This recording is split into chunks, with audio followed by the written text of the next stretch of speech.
ইসলাম ছেলেকে ভাগ দিছে দুইটা। আল্লাহ ছেলেকে ভাগ দিছে, মেয়েরে ভাগ দিছে। বলেন, এটা বলেন, ছেলে কত? দুই, মেয়ে কত? আল্লাহ ছেলেকে ভাগ দুইটা দিছেন, কিন্তু দায়িত্ব দিছেন চারটা। বলেন কয়টা? বলো পোলাপান, আমার সাথে বলো, ভাগ কয়টা? দায়িত্ব কয়টা?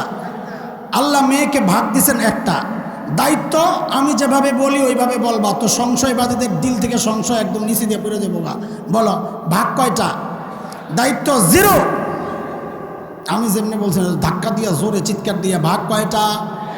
দায়িত্ব সাবাস। ছেলেরা আল্লাহ ভাগ দিছেন কয়টা? দায়িত্ব। মেয়েরে ভাগ দিছেন কয়টা? দায়িত্ব। কেমনে এবার বুঝেন। ও ছেলে 1 নম্বর, ভাগ কয়টা? দায়িত্ব কয়টা? 4 দায়িত্ব কেমনে? ও ছেলে 1 নম্বর, ও ছেলে তুমি যদি স্বামী হও তো স্ত্রীর ভরণ পোষণের দায়িত্ব তুমি স্বামীর। মেয়ের কোনো কাজ নাই, উনি তো পায়ের উপর পাও তুইলা রানী হইয়া ঘরে বিচরণ করবে, কিন্তু দুর্ভাগ্য ওরা রানী হতে চায় না, চাকরি করে চাকরি নিতে চায়। কথা বলেন না, কথা বলেন না। ছেলেরা আল্লাহ ভাগ দিয়েছেন কয়টা? দায়িত্ব 4টা কেমনে? 1 নম্বর, ও ছেলে তুমি যদি স্বামী হও তো স্ত্রীর ভরণ পোষণের দায়িত্ব তুমি স্বামীর। 2 নম্বর, ও ছেলে তুমি যদি বাবা হও তো কন্যার ভরণ পোষণের দায়িত্ব তুমি বাবার। 3 নম্বর, ও ছেলে তুমি যদি সন্তান হও তো মায়ের ভরণ পোষণের দায়িত্ব তুমি সন্তানের। 4 নম্বর, ও ছেলে তুমি যদি ভাই হও তো বোনের ভরণ পোষণের দায়িত্ব তুমি ভাইয়ের। বলেন ভাগ কয়টা? ভাগ কয়টা? দায়িত্ব কয়টা? 2 কেন? 4 রে বাজার করে খাওয়াইতে, খালি এটা বুঝার জন্যে বললাম, জবাবে খালি বলবেন বাজার করতে।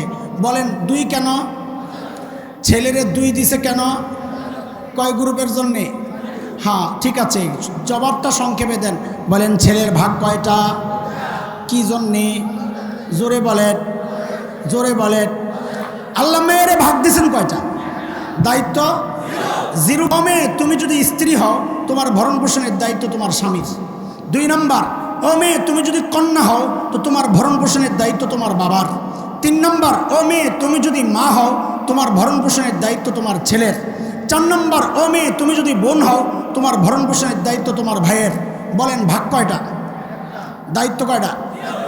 দায়িত্ব নাই তো ভাগ কেন? বলে মজা খাইতে।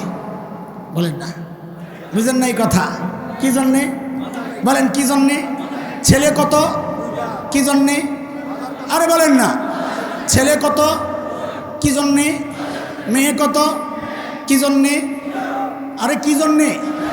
এখন এই মজা খাওয়া গ্রুপ যদি বলে আমারও বাজারওয়ালার মতো সমান সমান দেওয়া লাগবে, বলেন এই দাবি যৌক্তিক না পাগলামি?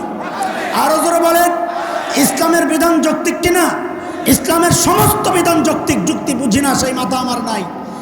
আল্লাহর সমস্ত বিধান যৌক্তিক, আমি বুঝি না, সেটা আমার দুর্বলতা।